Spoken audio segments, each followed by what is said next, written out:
नमस्कार साथियों, आज हम आपको करवा चौथ की कथा सुनाने वाले हैं। एक साहूकार के 7 पुत्र और एक पुत्री थी। एक बार कार्तिक मास की कृष्ण पक्ष की चतुर्थी तिथि को साहूकार अपनी पत्नी सहित 7 बहुओं और बेटी ने करवा चौथ का व्रत रखा। जब साहूकार के बेटे भोजन करने बैठे तो अपनी बहन से भोजन करने को कहा। तब बहन बोली, भाई अभी चांद नहीं निकला है, चांद निकलने पर उसे अर्घ देकर ही भोजन करूंगी। साहूकार के बेटे अपनी बहन से बहुत बहुत प्यार करते थे। वो अपनी बहन को भूख से व्याकुल नहीं देख सकते थे। भाइयों ने शहर के बाहर जाकर एक ऊंची चोटी पर चलनी की ओट से दिया रख दिया और बहन से कहा, चांद निकल आया है, अर्घ देकर भोजन कर लो। तब साहूकार की बेटी ने अपनी भाभियों से कहा, भाभी चांद निकल आया, चांद को अर्घ देकर भोजन कर लो। तब भाभी बोली, ये आपका चांद है, हमारा चांद आने में अभी समय है। भूख से व्याकुल बहन चांद को अर्घ देकर भोजन करने बैठ गई।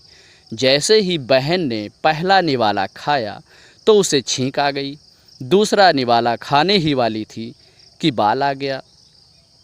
तीसरा निवाला मुंह में डालने वाली थी, तभी पति का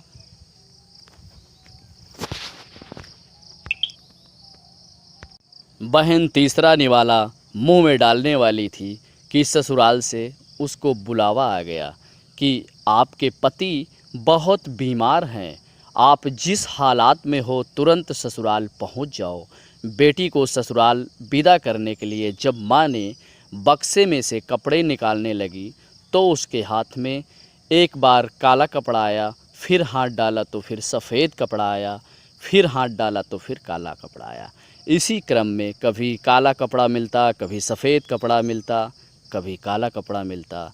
ये सब देख के बेटी बोली, माँ ये सब आप रहने दो, मैं जाती हूँ। माँ ने उससे कहा, बेटी रास्ते में आपको जो भी छोटा बड़ा मिले उसके पैर छूती जाना और आशीर्वाद लेते जाना, आशीर्वाद लेते जाना। और जो तुझे सुहागन होने का आशीर्वाद देगा वहीं पर अपने पल्लू में गांठ बांध लेना।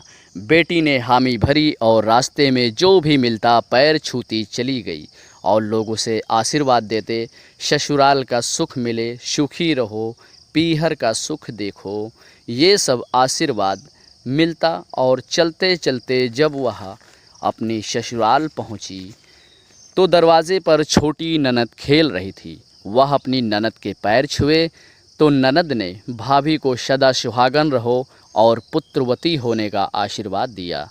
अंदर गई तो पति मरा पड़ा था।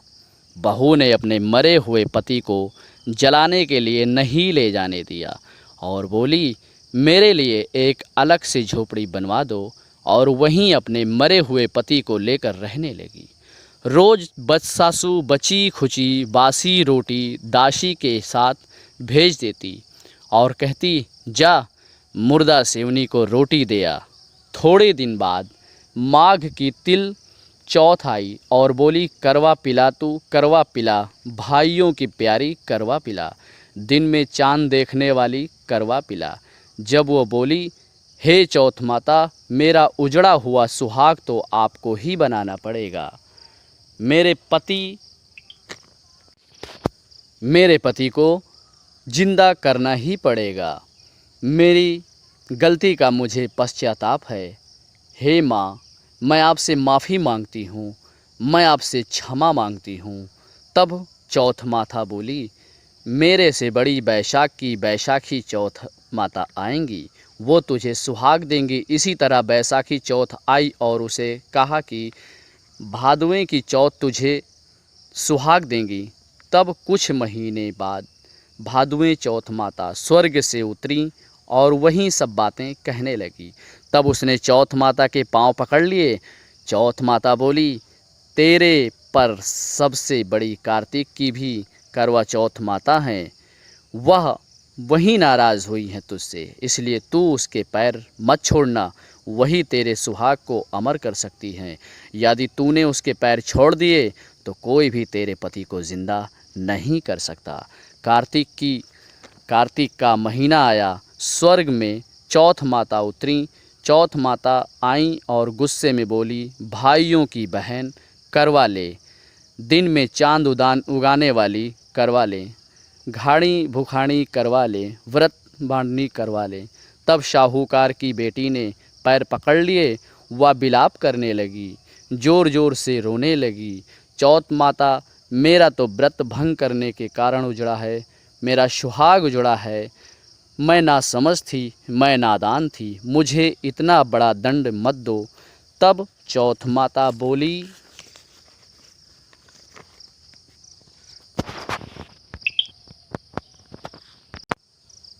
चौथ माता गुस्से में बोली, हत्यारनी, मेरा पैर क्यों पकड़ बैठी है, मेरा पैर छोड़ दे। तब वह बोली, मेरी ज़िंदगी बिगड़ी हुई आप बना दीजिए, मेरा सुहाग मुझे आप लौटा दीजिए, मेरे पति को आप जीवित करिए, मैं आपसे क्षमा मांगती हूँ, मैं अपने भूल का पश्चाताप करती हूँ, आप सभी की इच्छा पूरी करने वाली हैं। तब चौथ माता खुश हुई और आँखों में से काजल निकाला, नाखूनों में से मेहंदी, बिंदी में से रोली निकाली और सबसे छोटी अंगुली से उसके मरे हुए पति पर छींटे दिए। छींटे देते ही उसका पति उठकर बैठा और बोला, मुझे बहुत नींद आई। तब वह बोली, मुझे तो 12 महीने हो गए, मुझे तो चौथ माता ने सुहाग दिया। तब पति बोला, चौथ माता का विधि विधान से उजमन करो। उधर ननद रोती हुई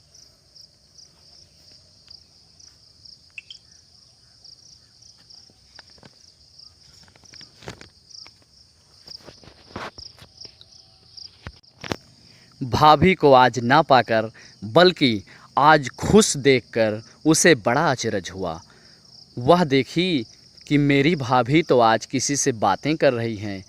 वह अपनी भाभी के पास ना जाकर दूर से ही उसकी हंसी खुशी की बातें सुनकर वह दौड़कर अपने माँ के पास आई और अपनी माँ से बोली, भाभी तो आज पता नहीं किससे बातें कर रही हैं, बहुत खुशी लग रही हैं। तब सासू ने जाकर देखा कि बहू व बेटा दोनों ज़मीन पर बैठकर बातें कर रहे हैं, खुशी हैं। यह देखकर माँ बहुत खुश हुई और पूछने लगी, ये कैसे हुआ? बहू बोली, यह सब मुझे मेरी चौथ माता ने दिया है। और सासू जी के पैर छूने लगी और सासू ने उसको अमर सुहाग का आशीर्वाद दिया। लेकिन बोली कि पूरे नगरवासियों को यह बात कैसे सच लगेगी? तब बहू बोली, यदि उल्टा करवा फेर देंगे तो वह वापस मर जाएगा और सीधा करवा फेर देने से वापस जीवित हो जाएगा। तब पूरे नगर में ढिंढोरा पिटवा दिया कि सब देखो।